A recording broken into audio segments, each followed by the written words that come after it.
আসসালামু আলাইকুম ওয়া রাহমাতুল্লাহি ওয়া বারাকাতুহু। সুপ্রিয় শ্রোতা মণ্ডলী, আজকে আমরা রহমত ও ক্ষমার রাত শবে বরাতে যারা ক্ষমা পাবে না সেই অবাগা এবং দুর্ভাগাদের সম্পর্কে আলোচনা করব। মা আয়েশা সিদ্দিকা রাদিয়াল্লাহু তাআলা আনহা বর্ণনা করেন, রাসূল সাল্লাল্লাহু আলাইহি ওয়াসাল্লাম এই রাতে মদিনার কবরস্থান জান্নাতুল বাকিতে এসে মৃতদের জন্য দোয়া ও ইস্তিগফার করতেন। তিনি বলেন, এই রাতে কালব গোত্রের বকরির পশমের সংখ্যার চেয়েও বেশি সংখ্যক বান্দাকে আল্লাহ ক্ষমা করে দেন। আল্লাহ রাসূল সাল্লাল্লাহু আলাইহি ওয়াসাল্লামের এই হাদিসে কালব গোত্রের বকরির উদাহরণ দেওয়া হয়েছে।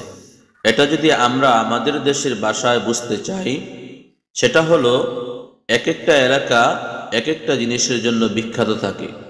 যেমন আমাদের চাঁদপুর এলাকা ইলিশের জন্য বিখ্যাত, কারণ এখানে ইলিশ বেশি পরিমাণে জন্মায়। ঠিক তদ্রূপ কালব গোত্রের মানুষেরা বেড়া বকরি বেশি পালন করতেন। এই জন্য তাদের অসংখ্য বেড়া বকরির লোমের সাথে তুলনা দেওয়া হয়েছে। একবার ভেবে দেখুন, একটি বেড়া বকরির গায়ের মধ্যে কি পরিমাণ লোম থাকে, তাহলে এই গোত্রের লক্ষ লক্ষ বেড়া বকরির গায়ের মধ্যে কি পরিমাণ লোম রয়েছে। এই উদাহরণের দ্বারা মূলত উদ্দেশ্য হলো আল্লাহর ব্যাপক ক্ষমার সুসংবাদ দেওয়া।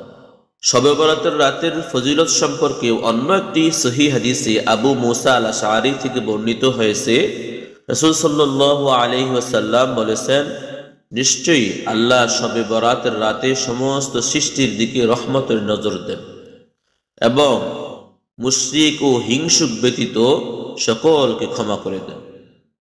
এই হাদিসে দুই শ্রেণীর মানুষ ক্ষমা পাবে না বলে উল্লেখ রয়েছে। এক, শিরককারী, যে আল্লাহর সাথে অংশীদার স্থাপন করে। শিরিক সবচেয়ে বড় গুনাহ। নবী সাল্লাল্লাহু আলাইহি ওয়াসাল্লাম শিরকের মারাত্মক পরিণাম সুস্পষ্টভাবে আমাদের সামনে তুলে ধরেছেন। আল্লাহ তাআলা স্বয়ং নবীজি সাল্লাল্লাহু আলাইহি ওয়াসাল্লামকেও শিরক থেকে সতর্কতা অবলম্বন করতে বলেছেন। আল্লাহ রাব্বুল আলামিন বলেন, লাইন আশরাকতা লায়াহবাতান্না আমালুকা ওয়া লাতাকুনান্না মিনাল খাসিরিন। হে নবী, যদি তুমি শিরক করো তবে তোমার সমস্ত আমল অবশ্যই বাতিল হয়ে যাবে এবং নিশ্চিত ক্ষতিগ্রস্তদের অন্তর্ভুক্ত তুমি হবে। দুই, হিংসা বিদ্বেষ পোষণকারী ব্যক্তি। মানব হৃদয়ের সবচেয়ে নোংরা ও ক্ষতিকর দিক হল হিংসা বিদ্বেষ, ঘৃণা, অমঙ্গল কামনা, পারস্পরিক শত্রুতা ইত্যাদি। হাদিসের আলোকে মুসলমানের হিংসা বিদ্বেষ ও শত্রুতার একটি ভয়ঙ্কর পরিণতি হল আল্লাহর বিশেষ ক্ষমা থেকে বঞ্চিত হওয়া।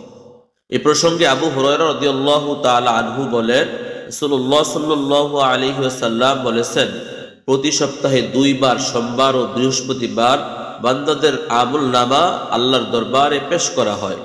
তখন সব মুমিন বান্দাকে আল্লাহ তাআলা ক্ষমা করে দেন, শুধুমাত্র ওই ব্যক্তি ছাড়া যার ও তার অন্য ভাইয়ের মধ্যে বিদ্বেষ ও শত্রুতা আছে। এদের বিষয়ে বলা হয়, এদের ক্ষমা স্থগিত রাখো যতক্ষণ না এরা পরস্পরের মধ্যে মিলমিশ না করে। যিনি হিংসা থেকে নিজেকে মুক্ত রাখতে পারেন তিনি জান্নাতি হিসাবে পরিগণিত হন। এই বিষয়ে একটি হাদিস প্রসিদ্ধ রয়েছে। আনাস ইবনে মালিক রাদিয়াল্লাহু তাআলা আনহু বলেন, আমরা রাসূলুল্লাহ সাল্লাল্লাহু আলাইহি ওয়াসাল্লামের সঙ্গে বসা ছিলাম। এমন সময় তিনি বলেন, এখন তোমাদের কাছে একজন জান্নাতি মানুষের আগমন ঘটবে। অতঃপর আনসারদের এক ব্যক্তি আগমন করল, যার দাড়ি দিয়ে ওযুর পানি টপকাচ্ছিল ও তার বাম হাতে জুতা জোড়া ছিল। দ্বিতীয় দিন ও তৃতীয় দিন রাসূল সাল্লাল্লাহু আলাইহি ওয়াসাল্লাম একই রূপ বললেন এবং পরক্ষণে একই ব্যক্তির আগমন ঘটল। অতঃপর যখন রাসূল সাল্লাল্লাহু আলাইহি ওয়াসাল্লাম মজলিস থেকে উঠলেন, তখন আব্দুল্লাহ ইবনে আমর ইবনে আস রাদিয়াল্লাহু তাআলা আনহু তার পিছু নিলেন। আনাস রাদিয়াল্লাহু তাআলা আনহু বলেন, আব্দুল্লাহ ইবনে আমর রাদিয়াল্লাহু তাআলা আনহু বলেন, আমি তার বাসায় 3 দিন 3 রাত কাটাই, কিন্তু তাকে নামাজের জন্য উঠতে দেখিনি। কেবল ফজরের জন্য ওযু করা ব্যতীত। তবে আমি তাকে সর্বদা ভালো কথা বলতে শুনেছি। এভাবে 3 দিন 3 রাত চলে গেলে আমি তার আমলকে সামান্য মনে করতে লাগলাম। অর্থাৎ আমি ভেবেছিলাম তিনি অনেক বেশি আমল করেন, এই জন্য আমি তার আমল দেখার জন্য তার মেহমান হই। কিন্তু যখন 3 দিনেও তার মধ্যে কোনো বিশেষ আমল দেখতে পেলাম না, তখন আমি তাকে বললাম, আপনার সম্পর্কে রাসূল সাল্লাল্লাহু আলাইহি ওয়াসাল্লাম এই কথা বলেছিলেন এবং আমিও আপনাকে গত 3 দিন ধরে দেখছি, কিন্তু আপনাকে বড় কোনো আমল করতে দেখলাম না। তাহলে কোন বস্তু আপনাকে এই স্থানে পৌঁছিয়েছে? যার সুসংবাদ আল্লাহ রাসূল সাল্লাল্লাহু আলাইহি ওয়াসাল্লাম আমাদের শুনিয়েছেন। তিনি বললেন, আমি যা করি তা তো আপনি দেখেছেন।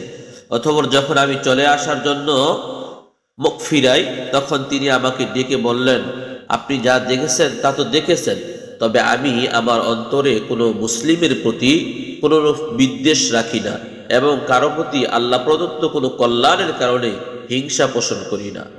একথা শুনে আব্দুল্লাহ ইবনে আমর রাদিয়াল্লাহু তাআলা আনহু বলেন, এটি আপনাকে উক্ত স্তরে পৌঁছিয়েছে। এটি এমন এক বস্তু যা আমরা করতে পারি না। অপর একটি হাদিসে বর্ণিত হয়েছে, শবে বরাতে আল্লাহ তাআলা তার সকল উম্মতকে ক্ষমা করে দেন, কিন্তু 7 শ্রেণীর মানুষের জন্য কোনো ক্ষমা বা কল্যাণের অংশ থাকে না। তারা হলো জাদুঘর, নেশাকারী, জিনাকারী, আত্মীয়তার সম্পর্ক ছিন্নকারী, পিতামাতার অবাধ্য সন্তান, গীবত ও পরনিন্দাকারী এবং কৃপণ ব্যক্তি। সুপ্রিয় শ্রোতা মণ্ডলী, যদি আমাদের আলোচনা আপনাদের কাছে উপকারী মনে হয় তাহলে লাইক, কমেন্ট, শেয়ার করে অন্যের কাছে পৌঁছে দিয়ে দাওয়াতি কাজে অংশগ্রহণ করুন। আর যদি এরকম উপকারী আলোচনা সবসময় পেতে চান তাহলে সাবস্ক্রাইব করে আমাদের সাথেই থাকুন। আসসালামু আলাইকুম ওয়া রাহমাতুল্লাহ।